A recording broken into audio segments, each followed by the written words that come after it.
శివశంకర్ గారు 500 ఏండ్ల కళ సాకారమైంది. అంగరంగ వైభవంగా ఈ బాలరాముడు ప్రాణ ప్రతిష్ఠ జరిగింది. అలాగే కోట్లాది మంది భక్తుల స్వప్నం సాకారమైంది అని వింటూ ఉన్నాం, చూస్తూ ఉన్నాం. అలాగే ఇదంతా చూస్తే ఒక యూనిటీ వచ్చింది అనుకోవాలా, లేదు అంటే ఒక వర్గానికి సంబంధించే ఒక ఎమోషన్ని తీసుకెళ్తున్నారు అనుకోవాలి. ఎలా చూస్తారు దీన్ని శివశంకర్ గారు? అయోధ్యలో దేశవ్యాప్తంగా హిందువుల్లో అంటే దేశవ్యాప్తంగా ప్రజల్లో ఒక అంటే దేశమంతా రామాయణం అయిపోయిందండి. మనం చూసాం అంటే దక్షిణ భారతదేశంలో కూడా ఈ అయోధ్య సెంటిమెంట్ లేని ప్రాంతాల్లో కూడా నిన్న బాలరాముడి ప్రాణ ప్రతిష్ఠ సందర్భంగా రామాలయాల్లో పూజలు చేయడం, వివిధ వైష్ణవాలయాల్లో దీపాలు పెట్టడం, దక్షిణ భారతదేశంలో కూడా చాలా ఇళ్లలో సాయంత్రం ఈ 5 దీపాలు వెలిగించాలని ఏదైతే ప్రచారం చేశారో అది పాటించారు.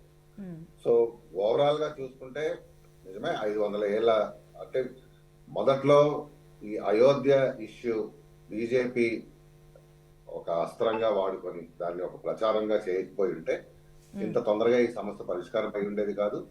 మరో 500 ఏళ్ళు పట్టేదేమో. ఎప్పుడైతే ఇది రాజకీయ అంశంగా మారిందో అప్పుడే దీనికి ఒక పరిష్కారం అనేది లభించింది. జనరల్ గా ఏ సమస్య అయినా మన దేశంలో ప్రజాస్వామ్యంలో రాజకీయంగానే పరిష్కారం అవుతుంది. సో అయోధ్య కూడా అదే విధంగా ఆ సమస్యకి పరిష్కారం అవుతుంది.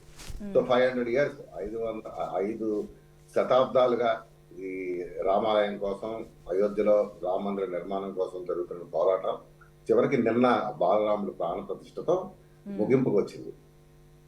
నిన్న మనం చూసుకుంటే ముఖ్యంగా ఉత్తర భారతదేశంలో, అది హిందీ హార్ట్ ల్యాండ్ లో, ఉత్తర భారతదేశం ప్రధానంగా హిందీ హార్ట్ ల్యాండ్ లో ఇది ఒక ఎమోషనల్ ఇష్యూ. రామాలయం అనేది, మనం అయోధ్యలో రామ మందిరం అనేది మీరు అన్నట్టు ఇది డెఫినెట్ గా బీజేపీకి రాజకీయంగా మరింత లబ్ధి చేకూరుస్తుంది అనేది మనం అసలు అంటే రాబోతున్న సార్వత్రిక ఎన్నికల్లో ఈ రామ మందిర ప్రాణ ప్రతిష్ఠ అనేది బీజేపీకి ఒక చెప్పాలంటే ఒక రామబాణంగా అవుతుందా మరి? ఇది డెఫినెట్లీ అది ముఖ్యంగా హిందీ హార్ట్ ల్యాండ్ అంతా ఇది బీజేపీకి చాలా అడ్వాంటేజ్ గా మారే అవకాశం ఉంది, మారుతుంది కూడా. అదేవిధంగా సౌత్ ఇండియాలో అయోధ్య పట్ల లేదా మధుర ఈ జ్ఞానవాపి ఈ డిస్ప్యూట్స్ ఏవైతే ఉన్నాయో వీటి పట్ల ఎమోషనల్ అటాచ్మెంట్ ఏమీ లేదు కాబట్టి సౌత్ ఇండియాలో బీజేపీకి ఈ అయోధ్య రామ మందిరం ఈరోజు ఈ బాలరాముడి ప్రాణ ప్రతిష్ఠ వలన ఎమోషనల్ గా బీజేపీతో కనెక్ట్ కాలేరు. కానీ బట్ హిందీ హార్ట్ ల్యాండ్ లో ప్రతి హిందువు బీజేపీతో ఈ ప్రాణ ప్రతిష్ఠ కారణంగా ఎమోషనల్ కనెక్షన్ అనేది ఉంటుంది. ఈ కారణం చేతనే ఢిల్లీలో ఆప్ దీనికి సుందరకాండ పారాయణం పెట్టారు, అంటే ఈ అయోధ్య దానికి కౌంటర్ గా.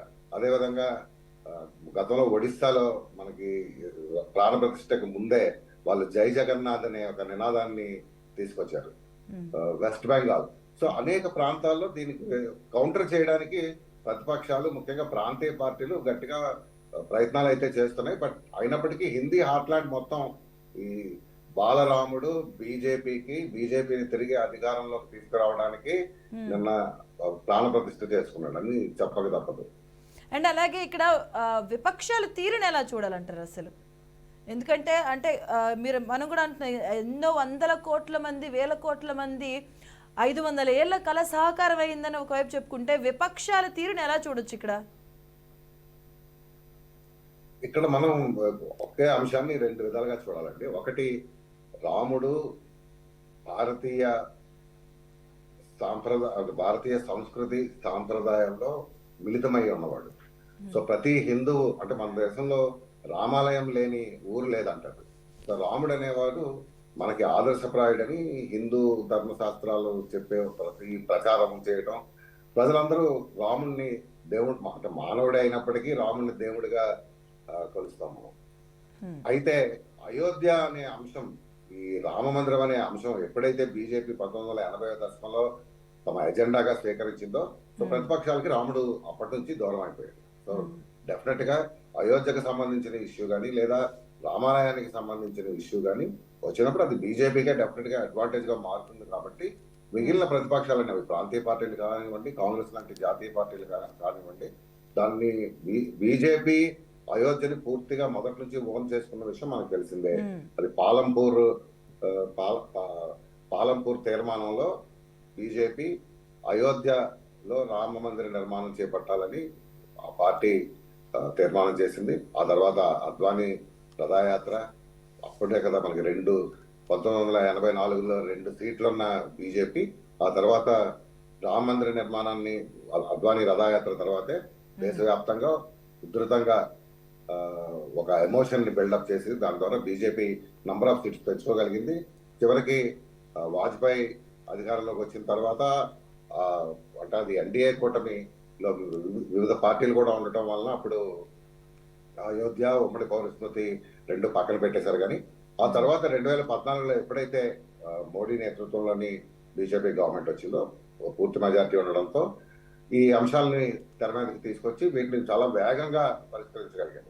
రైట్. ఇది అయోధ్య, ప్రత్యేకించి ఈ రామ మందిరం అనేది మిగిలిన హిందూ సంస్థలు ఎంత ఉద్యమం చేసినా ఎప్పుడైతే బీజేపీ రంగప్రవేశం చేసి బీజేపీ ఎప్పుడైతే దాన్ని ఓన్ చేసుకొని దాన్ని ముందుకు నడిపిందో అప్పుడే అది సాకారం అయింది. కాబట్టి ఈ అయోధ్య కంప్లీట్ గా బీజేపీకి సంబంధించిన అంశంగా మారిపోయింది. ఈ కారణం చేత ప్రతిపక్షాలు డెఫినెట్ గా వ్యతిరేకిస్తాయి. అందుకే మిగిలిన రాజకీయ పార్టీలు ఏవి ఈ బాలరాముడి ప్రాణ ప్రతిష్టకి వెళ్ళలేదు కూడా. రైట్ అండి. అలాగే మనతో పాటు వెంకట సుబ్బారెడ్డి గారు కూడా బీజేపీ కడప జిల్లా ప్రధాన కార్యదర్శి, ఆయన కూడా యాడ్ అయ్యారండి. గుడ్ మార్నింగ్ అండి.